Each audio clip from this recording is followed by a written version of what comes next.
फिलहाल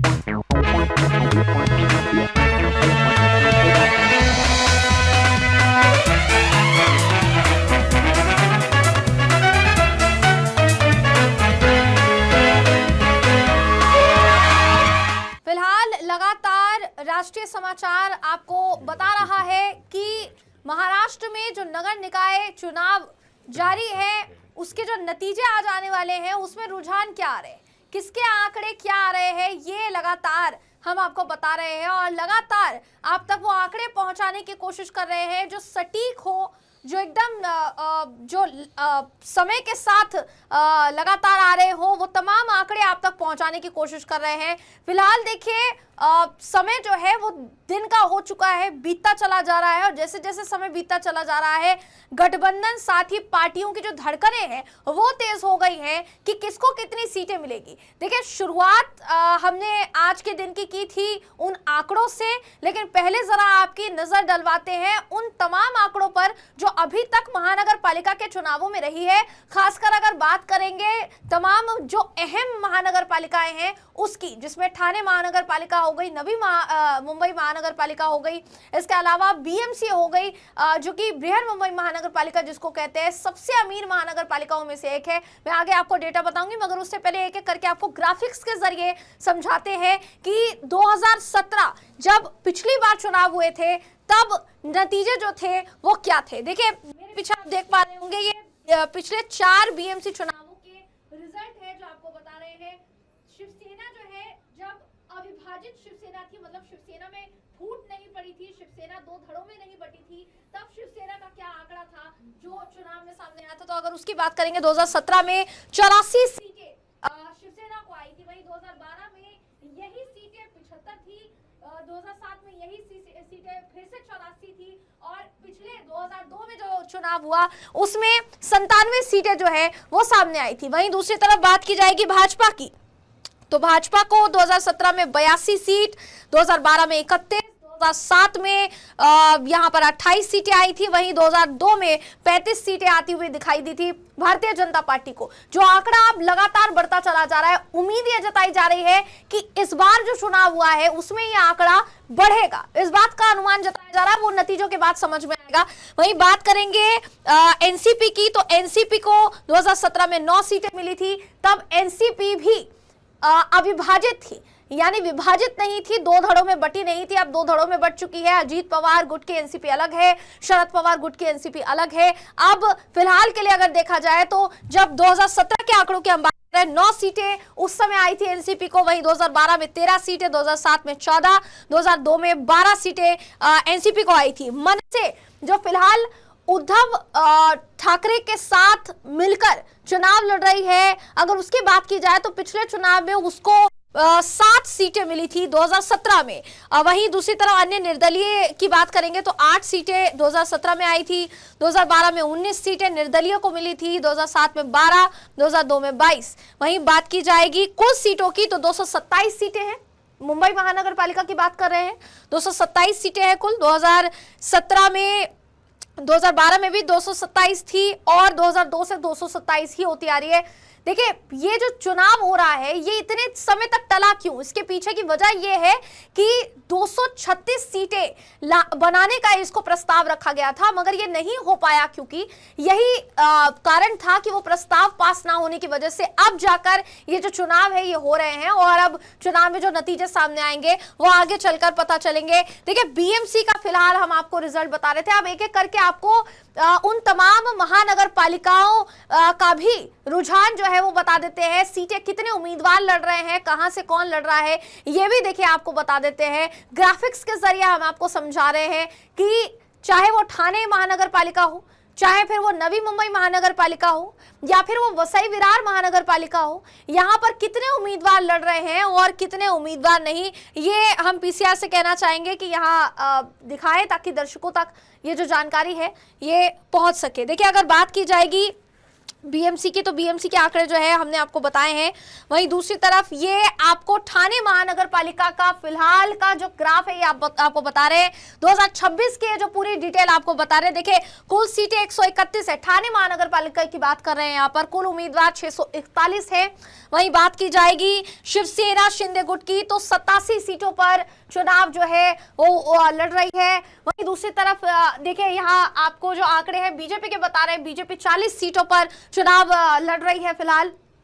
ठाणे की बात अगर की जाए तो वहीं महायुति के छोटे जो सहयोगी है 4 सीट, शिवसेना यूबीटी 53 सीट, मनसे 34, कांग्रेस यानी आईएनसी 96, वहीं एनसीपी शरद पवार गुट 36 सीटों पर फिलहाल के लिए देखिए यहाँ पर चुनाव लड़ रहे हैं। ठाणे महानगर पालिका की बात की जाएगी तो इस पर भी फोकस ज्यादा था क्योंकि एकनाथ शिंदे का संसदीय क्षेत्र भी रहा है और गढ़ माना जाता है शिवसेना का, खासकर अगर बात की जाएगी महायुति में तो उसका गढ़ माना जाता है। ये ठाणे महानगर पालिका का पूरा डेटा है। वहीं आपको दूसरे डेटा की तरफ आगे बढ़ते हैं।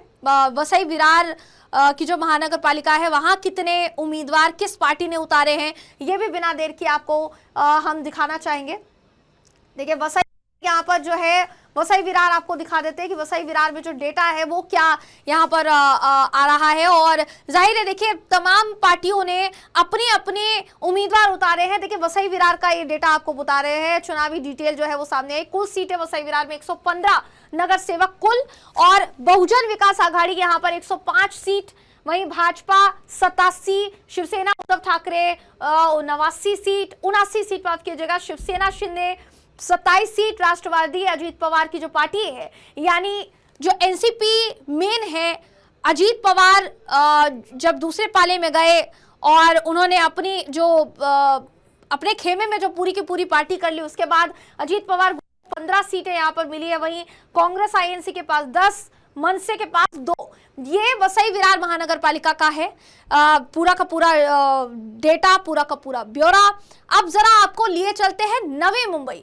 नवी मुंबई पर भी सबका फोकस इसलिए था क्योंकि नवी मुंबई में भी जो टक्कर है वो कांटे की बताई जा रही थी। उस पर जब विधानसभा चुनाव हुए थे तब भी ज्यादा फोकस था क्योंकि कहीं ना कहीं अगर देखा जाए तो बीजेपी की सीट, बीजेपी का गढ़ जो है वो नवी मुंबई को भी माना जाता है। तो हम कहना चाहेंगे टीम से कि नवी मुंबई का जो डेटा है वो भी यहाँ पर फ्लैश करें ताकि आपको दिखा सके। देखिए वसई विरार का ही कुछ और डेटा है जिसमें वंचित बहुजन अघाड़ी 11, वहीं एमआईएम जो है वो 3 सीटों पर लड़ रही है, आगरी सेना 1, बसपा 15, श्रमजीवी संगठन है जो पार्टी है 5, निर्दलीय 177।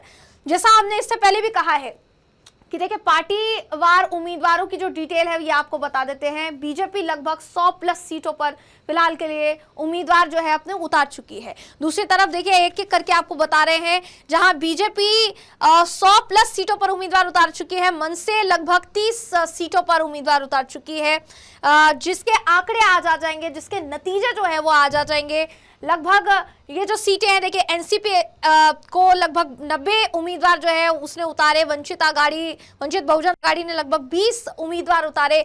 निर्दलीय की संख्या जो है वो भी कहीं ना कहीं यहाँ ज्यादा है क्योंकि अगर देखा जाए देखिए तो निर्दलीय, जैसा शुरुआत में भी हमने बताया था कि निर्दलीय जो उम्मीदवार है इस चुनाव में उनका भी बहुत बोलबाला है। वो इसलिए कहा जा रहा है क्योंकि कई ऐसे उम्मीदवार थे जो किसी पार्टी से टिकट चाहते थे, उनको उस पार्टी से टिकट नहीं मिला, जिसके बाद कहीं ना कहीं उन्होंने निर्दलीय चुनाव लड़ने का, इंडिपेंडेंट चुनाव लड़ने का मन बनाया। और अभी आपको दिखा रहे थे कि कांग्रेस आईएनसी लगभग 60 सीट पर उम्मीदवार उतार चुकी है, शिवसेना यूबीटी लगभग 70, वहीं वंचित बहुजन अघाड़ी लगभग 20 सीट, सहयोगी पार्टियां जो अन्य हैं या जो निर्दलीय हैं जिनका जिक्र अभी मैंने किया वो 120 सीट। कुल उम्मीदवार लगभग 500 प्लस बताए जा रहे हैं यहाँ पर। ये आपको पार्टीवार बता रहे थे। अब नवी मुंबई की डिटेल पर जरा आ जाते हैं। नवी मुंबई महानगर पालिका की डिटेल की बात की जाएगी तो 111 नगर सेवक कुल पद हैं, 28 प्रभागों में पैनल प्रणाली के तहत अगर बात की जाएगी, नवी मुंबई की बात कर रहे हैं, ये 111 बताए जा रहे हैं। वहीं दूसरी स्लाइड की तरफ रुख करते हैं। नवी मुंबई के 28 वार्ड्स में प्रत्येक वार्ड में 4 उम्मीदवार बताए जा रहे हैं और 4 उम्मीदवार का पैनल है। एक वार्ड में 3 उम्मीदवार का पैनल है। इससे कुल पद संख्या जो है वो 111 बनी है। ये बहुत अहम जानकारी है जो आपको बता रहे हैं कुल उम्मीदवार कितने हैं इस चुनाव में। लगभग 500 उम्मीदवार मैदान में हैं। सभी पार्टियां निर्दलीय जो है, अगर उन सभी का गठजोड़ आप करेंगे तो 500 उम्मीदवारों के मैदान में उतरने की जो डिटेल है वो सामने आई है। अगली स्लाइड की तरफ रुख करेंगे। कुल उम्मीदवार कितने हैं? 28 प्रभागों में 500 से ज्यादा उम्मीदवार अपने अपने पदों के लिए चुनाव फिलहाल के लिए लड़ रहे हैं, जिनके किस्मत नगर सेवक बनने की होगी या नहीं होगी ये कहीं ना कहीं पता चलेगा। और देखिए, जैसा हमने बताया कुल उम्मीदवार कितने हैं, तो ये 28 प्रभागों में 500 से ज्यादा उम्मीदवार है। कुल मिलाकर ये कहा जा सकता है कि चाहे वो मुंबई महानगर पालिका हो, यानी बृहन मुंबई महानगर पालिका हो, या फिर ठाणे महानगर पालिका हो, ये कहा जा सकता है कि फिलहाल लगातार जिस तरीके की फिलहाल प्रतिक्रियाएं सामने आ रही थी कि एक साथ कहीं चुनाव लड़ा जा रहा है, कहीं अलग अलग चुनाव लड़ा जा रहा है, जो तस्वीर महाराष्ट्र ने इससे पहले नहीं देखी थी। खासकर विधानसभा चुनाव को अगर थोड़ा याद करें आप, तो आपको याद होगा कि विधानसभा चुनाव में कितने आरोप प्रत्यारोप हुए थे, और इस चुनाव में बिल्कुल सब कुछ उलट नजर आ रहा है। लेकिन कौन सी महानगर पालिका का किंग कौन होगा, अब उसका इंतजार बेसब्री से किया जा रहा है कि किस महानगर पालिका पर किसका छत्र राज होगा। इस बात का इंतजार जो है वो यहाँ पर फिलहाल कर रहे हैं। देखिए, महानगर पालिकाओं की खासकर बात की जाए तो ये जितनी भी महानगर पालिकाएं हैं, इस पर चुनाव होना इससे पहले संभावित था, क्योंकि 2017 में इससे पहले चुनाव हुए और उसके बाद काफी समय तक ये जो चुनाव है ये टलते रहे। लेकिन अब ये कहीं ना कहीं ये कहा जा सकता है कि चुनाव हो भी चुके हैं, उम्मीदवारों ने अपनी किस्मत आजमा भी ली है। अब इंतजार सिर्फ और सिर्फ इस बात का किया जा रहा है कि कौन अपना कब्जा जो है जमाता है किस महानगर पालिका में। और सबकी निगाहें इस बात पर भी टिकी हुई है कि अभी बेशक अलग अलग चुनाव लड़ा गया, लेकिन चुनाव के नतीजे जब सामने आ जाएंगे, चुनाव के आंकड़े जब सामने आ जाएंगे, ये जब पता चल जाएगा कि किसने किस महानगर पालिका पर कब्जा जमाया है, तब भी ये पार्टियां अलग अलग ही रहती हैं या फिर बाद में गठबंधन हो जाता है, गठजोड़ हो जाता है, ये देखने वाली बात होगी।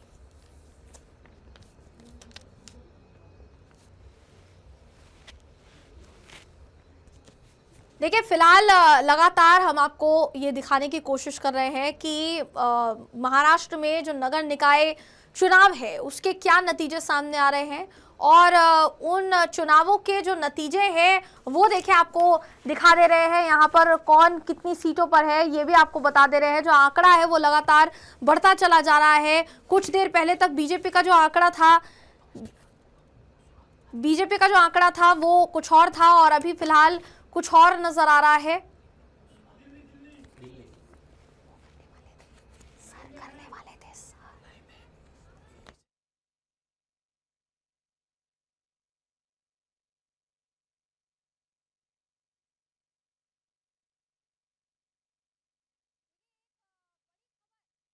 को यहाँ बता दे रहे हैं, जो बड़ी खबर सामने आ रही है दिल्ली से, बताया जा रहा है कि राष्ट्रीय अध्यक्ष पद के लिए अधिसूचना जो है वो जारी हो चुकी है। इससे पहले कहा जा रहा था कि 19 जनवरी को माफ कीजिएगा, नामांकन जो है वो दाखिल होगा, और 20 जनवरी को औपचारिक घोषणा इस बात की हो जाएगी कि किसे राष्ट्रीय अध्यक्ष जो है चुना गया है। हालांकि ये तय है कि नितिन नवीन ही राष्ट्रीय अध्यक्ष के पद पर विराजमान होंगे, और नितिन नवीन को ही राष्ट्रीय अध्यक्ष बनाया जाने वाला है। इस बात को लेकर लगातार अटकलें जो है वो लगाई जा रही थी। अभी फिलहाल हमारे साथ दीपक जुड़ रहे हैं। दीपक, क्या जानकारी मिल रही है? अधिसूचना जो है वो जारी हो चुकी है, क्या जानकारी मिल रही है? देखिए, बिल्कुल राष्ट्रीय अध्यक्ष की चुनाव की जो तारीख का ऐलान जो है वो भारतीय जनता पार्टी की तरफ से जो है आज कर दिया गया है, और चुनाव अधिकारी जो है डॉक्टर के लक्ष्मण की तरफ से जो है ये किया गया है, क्योंकि डॉक्टर के लक्ष्मण जो है राज्यसभा सांसद भी है और संगठन के अंदर चुनाव अधिकारी के तौर पर भी काम कर रहे हैं।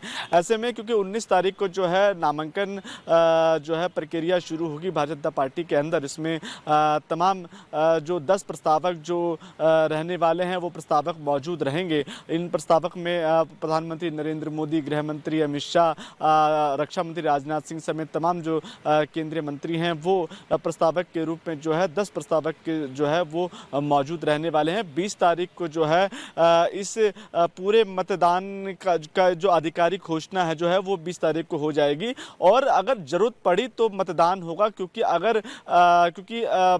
नामांकन सिर्फ जो है नितिन नवीन करने वाले हैं। अगर नितिन नवीन के अलावा जो है अगर कोई नामांकन करता है तो तब जाकर जो है जो संवैधानिक रूप से संगठन संवैधानिक रूप से जो है मतदान होगा। अगर नितिन नवीन के अलावा कोई अगर नामांकन नहीं भरता है तो उसके ये निर्विरोध जो है नितिन नवीन इस चुनाव को जीतेंगे और 20 तारीख को इसकी आधिकारिक घोषणा हो जाएगी कि आखिरकार भारतीय जनता पार्टी का अगला जो क्या कहते हैं अध्यक्ष कौन होने वाला है। हालांकि आज 5708 मतदाताओं की सूची भी जो है भारतीय जनता पार्टी ने जारी करी है, जिसमें सबसे पहले सूची में प्रधानमंत्री नरेंद्र मोदी, गृह मंत्री अमित शाह, राजनाथ सिंह, तमाम जो बड़े नेता हैं, वरिष्ठ जो नेता हैं, उन लोगों के जो नाम जो हैं इस लिस्ट में जारी है जयंती, क्योंकि 30 राज्यों में जो है जो चुनाव प्रक्रिया जो है वो संपूर्ण हो चुकी है। 30 राज्यों में भारतीय जनता पार्टी ने अपने अध्यक्ष को जो है चुन लिया है और ऐसे में अब राष्ट्रीय अध्यक्ष की बारी है, क्योंकि आगे आगामी चुनाव है और ऐसे में सबकी निगाहें इसी बात पर टिकी है कि जब 20 तारीख को आधिकारिक घोषणा होगी, क्योंकि ये माना जा रहा है कि निर्विरोध जो है नितिन नवीन जो है इस चुनाव को जीतेंगे और अपनी सत्ता पर वो काबिज होंगे, अपने पद पर काबिज होंगे। और 21 तारीख को क्योंकि नितिन नवीन ने एक बड़ी जो है बैठक बुलाई, जिसमें तमाम महासचिव, महामंत्री समेत तमाम जो सांसद, तमाम जो भारतीय जनता पार्टी के जो वरिष्ठ नेता हैं वो उसमें मौजूद होंगे और आगे की जो कार्यप्रणाली है उस पर जो है एक रणनीति बनेगी। और ये पूरा जो मीटिंग है वो अपने आप में काफ़ी महत्वपूर्ण मानी जा रही है और क्योंकि 20 तारीख के बाद जो है ये पूरा सिलसिला जो है वो जारी रहने वाला है। जी, पहले भी कहा गया था आपकी तरफ से और जाहिर है जो सूचना है वो यही आई थी कि नितिन नवीन जो है वो 20 तारीख को आधिकारिक तौर पर घोषणा हो सकती है इस बात की कि वही राष्ट्रीय अध्यक्ष होंगे। मतलब ये एकदम साफ हो गया कि नितिन नवीन ही अब राष्ट्रीय अध्यक्ष के पद पर विराजमान होने वाले। दीपक, देखिए, क्योंकि संगठन के अंदर सब कुछ एक संवैधानिक रूप से चलता है और संगठन के अंदर भी एक चुनाव होता है। जयंती, इस बात को समझना होगा क्योंकि चुनाव के अंदर भी एक चुनाव अधिकारी होता है और उसके अंदर भी तमाम जो मेंबर होते हैं उनकी एक मतदाताओं की सूची जारी होती है और सभी को जो है बैलेट बॉक्स के जरिए, बैलेट पेपर के जरिए अपने अपने मतों का प्रयोग करके मतदान करना होता है। हालांकि क्योंकि नितिन नवीन का नाम जो है वो लगातार काफी समय से चल रहा था, जिस तरीके से कार्यकारी अध्यक्ष उनको बनाया गया और उसके बाद ये माना जा रहा था कि जो कार्यकारी अध्यक्ष होता है वही अंतिम रूप में अध्यक्ष पद के लिए भी चुना जाता है। हालांकि नितिन नवीन के अलावा अभी कोई भी ऐसा नाम जो है संगठन के अंदर दूसरा नहीं है जिसके कारण जो है नामांकन 2 इससे ज्यादा लोगों का हो और उसके बाद जो मतदान जैसी स्थिति पे पहुंचे, क्योंकि नितिन नवीन एक ऐसा नाम है जिसपे तमाम संगठन के जो लोग हैं उस पर उनका भरोसा है और यही माना जा रहा है कि नितिन नवीन जो है 20 तारीख को है निर्विरोध ये चुनाव जीतेंगे और मतदान की नौबत ही नहीं आएगी कि मतदान जैसी प्रक्रियाओं से उन्हें गुजरना पड़े और आधिकारिक घोषणा के बाद नितिन नवीन पूर्ण तरीके से जो है अध्यक्ष पद पर जो है काबिज हो जाएंगे। क्योंकि 21 तारीख को नितिन नवीन जो हमारे तक जो ये सूत्र मिले हैं कि 21 तारीख को एक बड़ी मीटिंग जो है नितिन नवीन ने बुलाई है और ये जो मीटिंग है ये इसी बात के लिए है कि आने वाले जो चुनाव है और आने वाली जो रणनीति है उस पर संगठन कैसे काम करेंगे, किस तरह की रणनीति रहने वाली है और क्या आगे संगठन जो है नितिन नवीन के नेतृत्व में आगे चलने वाला, इन तमाम चीजों पर एक ब्यौरागत जो है एक मीटिंग 21 तारीख को बुलाई गई है। लेकिन उससे पहले क्योंकि आज जब ये चुनाव प्रक्रिया का ऐलान भारतीय जनता पार्टी की तरफ से किया गया 5708 मतदाताओं और जैसे मैं बार बार कह रहा हूं कि 30 राज्यों में हालांकि अध्यक्ष पद के चुनाव की प्रक्रिया पूर्ण कर ली गई। हमने अभी देखा कि झारखंड के अंदर भी तमाम वो बड़े नाम चल रहे थे, रघुवर दास का नाम चल रहा था और भी वरिष्ठ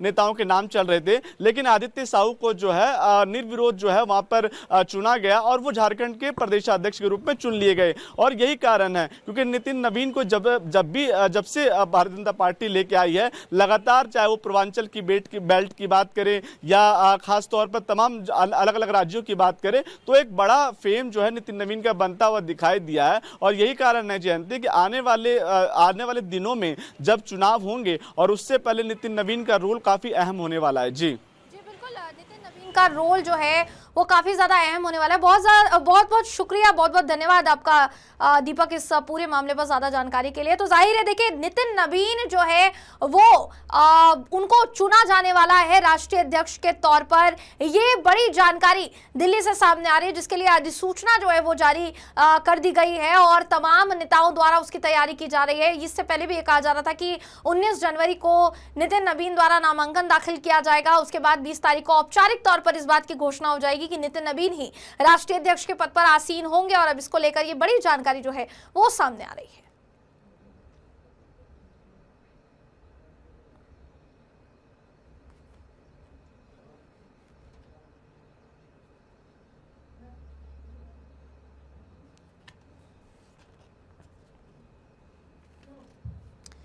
जी, तो फिलहाल हमारे साथ एसके राजीव जी जुड़ रहे हैं, बिहार ब्यूरो हेड।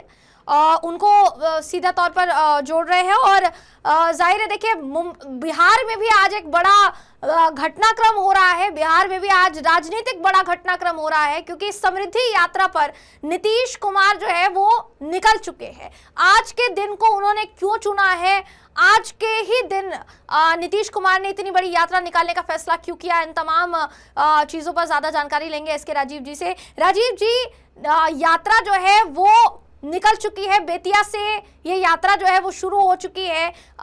नीतीश कुमार की क्या जानकारी मिल रही है?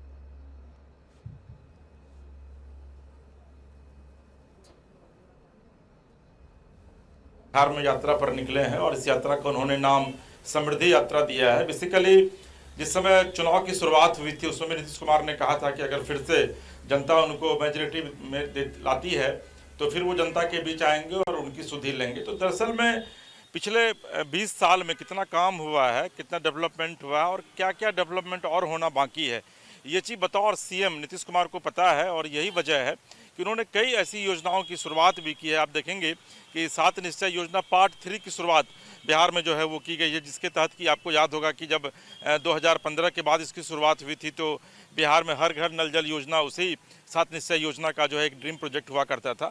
तो नीतीश कुमार एक बार फिर से जनता के बीच इसलिए निकले हैं ताकि जनता के बीच जा करके उनकी समस्याओं को जान सके। दूसरी जो महत्वपूर्ण बात है कि नीतीश कुमार के विषय में यह कहा जाता है कि नीतीश अपने वादों के बड़े पक्के आए हैं, यानी कि जो वो कमिट करते हैं जनता से उस पर पूरी तरीके से खरे उतरने की कोशिश करते हैं। और आप देखिए कि इसके पहले भी 2005 में जब पहली बार वो सत्ता में आए थे तो मुझे याद है कि उन्होंने जब विकास यात्रा की शुरुआत की थी, उसमें मैं भी उनके साथ गया था 2010 में, और 3 साल तक वो यात्रा उनकी चली थी। हालांकि जो समृद्धि यात्रा है ये तो 24-25 फरवरी को समाप्त हो जाएगा, 5 चरणों में कुल ये यात्रा होगी। लेकिन यात्राओं का मकसद जो होता है उसमें नीतीश कुमार खुद जनता के बीच जाते हैं, चूँकि बड़ी भारी संख्या में जनता भी मौजूद रहती है, जनता के बीच जाते हैं, उनसे पूछते हैं, वो करते हैं भाई आपको क्या दिक्कत बताइए, सरकार आपके द्वार पर पहुंच रही है, आपको कोई अगर समस्या है, अधिकारियों से कोई विकास का ऐसा काम हुआ है जो कि अभी भी अछूता है उससे आपका इलाका, तो आप मुझे बताइए, मैं उसको करूंगा। और मैंने खुद भी देखा है जयंती, मैं कई बार यात्रा में साथ रहा हूँ मुख्यमंत्री के, कि वो बहुत संवेदनशील है। अगर कोई भी आदमी उनको एप्लीकेशन देता है तो मन ये होता है कि भाई मंत्री के यहाँ एप्लीकेशन दीजिए, वो फेंका जाता है। लेकिन मुख्यमंत्री के जो OSD होते हैं, IAS रैंक के होते हैं, 3-4 OSD वो साथ रहते हैं, विधिवत मुख्यमंत्री एप्लीकेशन लेकर के उनके हाथ में देते हैं और फिर CMO जो CM ऑफिस जो है वो विधिवत उस पर कार्रवाई करता है, उस पर सुनवाई करता है। और आपको याद होगा कि जनता दरबार की भी जब नीतीश कुमार ने शुरुआत की थी तो उसमें कई ऐसे मामले थे जो कि सॉर्ट आउट हुए थे। तो एक बार फिर से नीतीश कुमार जो है वो समृद्धि यात्रा पर निकले हैं। 5 फेज की ये पूरी यात्रा है और आज से इसकी शुरुआत विधिवत पश्चिमी चंपारण से हुई है। चूँकि जब भी यात्रा की वो शुरुआत करते हैं तो गांधी के इलाके से करते हैं। आपको याद है कि गांधी जी ने सत्याग्रह आंदोलन की शुरुआत जो है वो पश्चिमी चंपारण से की थी, तो आज भी वहाँ से उन्होंने विधिवत यात्रा की शुरुआत की है और यात्रा जो है वो 25 फरवरी तक चलेगी। जी जयंती, नीतीश कुमार द्वारा ये जो यात्रा का समय है राजीव जी, ये बहुत अहम जो है माना जा रहा है। अभी मकर संक्रांति बीती है और अभी ही यात्रा पर जो है निकल गए हैं। बेशक आपने जैसा कहा कि योजनाओं को लेकर या बिहार की जनता का जन कल्याण करने को लेकर ये जो बड़ी यात्रा है ये निकाली जा रही है, विपक्ष को इससे कितना नुकसान हो सकता है या उस नजरिए से इस यात्रा को नहीं देखा जाना चाहिए? राजीव जी। नहीं देखिए जयंती, विपक्ष बिहार में बचा कहाँ? ये जो चुनाव हुआ है 2025 में, आप देखिए कि विपक्ष के पास तो मुश्किल से 40 सीट भी नहीं है सब मिला करके। तो ऐसी स्थिति में बिहार में विपक्ष तो मजबूत विपक्ष है नहीं। हालांकि ये लोकतंत्र के लिए बहुत ऑस्पिशियस नहीं है, बहुत शुभ नहीं है, क्योंकि ये कहा जाता है, जेपी ने कहा था कि भाई अगर किसी भी राजनीतिक दल को अगर आप सत्ता में इतनी मजबूती के साथ 2-3 बार ले आते हैं और विपक्ष बहुत कमजोर हो जाता है तो फिर वहाँ लोकतंत्र रह नहीं जाता। हालांकि ऐसी बात बिहार के साथ नहीं है, लेकिन इतना तय है कि नीतीश कुमार को ये पता है कि जनता के नब्ज को कैसे टटोलना है, जनता के नब्ज को कैसे पकड़ना है, और यही वजह है कि वो टाइम टू टाइम यात्रा निकालते रहते हैं। और इस यात्रा का भी मकसद कमोबेश यही है कि जनता की समस्याओं को सीधे तौर पर सुना जाए। और आपको पता है कि 2 तारीख से बिहार विधानमंडल का जो बजट सत्र है वो भी शुरू होने जा रहा है। तो जनता की समस्याओं को ला करके, हो सकता है कि ऐसी समस्याएं हों जिसको विधानसभा में पटल पर ला करके फिर वो विधेयक का रूप दे और फिर बाद में जाकर के कैबिनेट से उसको अप्रूवल मिले। तो यही वजह है कि समय भी ऐसा चुना गया कि अभी न बहुत ज़्यादा ठंड है, अब न बहुत ज़्यादा गर्मी है, तो जनता भी बड़ी भारी संख्या में नीतीश कुमार से मिलने के लिए आएगी और पूरे सिस्टम को भी जनता के बीच जाने में सहूलियत होगी। तो ये कहना कि विपक्ष, मुझे नहीं लगता है कि विपक्ष को अब कोई भी नसीहत बिहार में देने की आवश्यकता है, क्योंकि विपक्ष की क्या दुर्गति हुई है इस चुनाव में ये विपक्ष को भी बखूबी पता है। राजीव जी, बीते चुनाव में ये देखा गया कि विपक्ष द्वारा लगातार ये आरोप लगाया गया कि जो नीतीश कुमार है वो कहीं ना कहीं बहुत ज्यादा इनएक्टिव है और जनता के बीच में नजर नहीं आते हैं। ये यात्रा का वो संदेश, बड़ा संदेश देने की तैयारी है क्या? नहीं देखिए, बिल्कुल ये आपका सवाल जयंती 100% आप कह सकते हैं कि बहुत ही महत्वपूर्ण आपने सवाल पूछा है कि विपक्ष जो लगातार सत्ता पक्ष पर यह कह करके हमलावर था कि भाई नीतीश कुमार की मानसिक मनस्थिति जो है वो अब ठीक नहीं है और नीतीश कुमार जो है वो जनता के बीच जाकर खुलकर बात नहीं करते हैं, खुलकर वो बोलते नहीं हैं। कई ऐसी घटनाएं भी हुई जिसमें कि नीतीश कुमार जो है वो सवालों के घेरे में आए।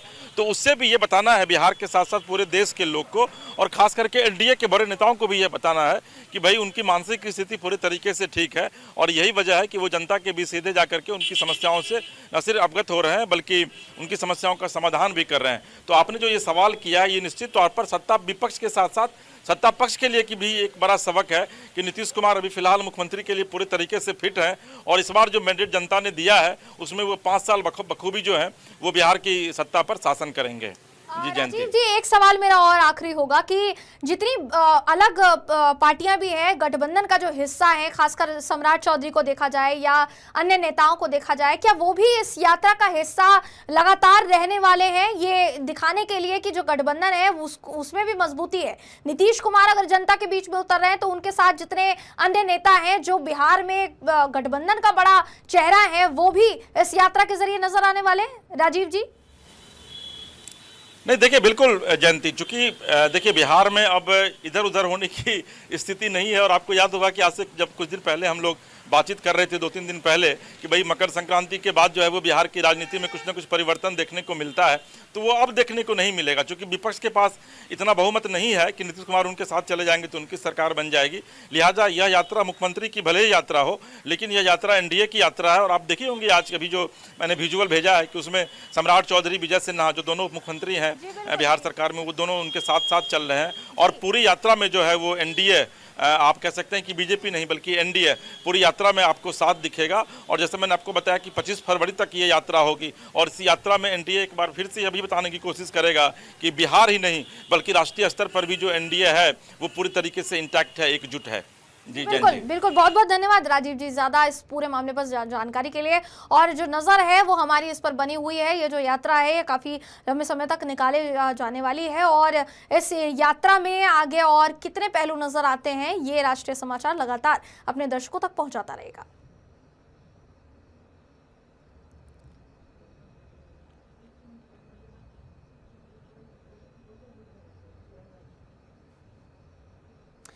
जी, तो फिलहाल देखिए देश भर के अलग अलग राज्यों में अलग अलग घटनाक्रम जो है वो हो रहे हैं, राजनीतिक घटनाक्रम हो रहे हैं। मगर फिलहाल हम फिर से महाराष्ट्र नगर निकाय चुनाव में क्या माहौल है और वहां कितनी सीटों पर अभी तक कितने रुझान आए हैं, किसके पक्ष में जा रहे हैं, इस पर ज्यादा जानकारी के लिए फिर से जुड़ेंगे माफ कीजिएगा सर्वेश तिवारी जी से, और सर्वेश तिवारी जी से ज्यादा जानकारी लेंगे, हमारे मुंबई ब्यूरो हेड से ज्यादा जानकारी लेंगे।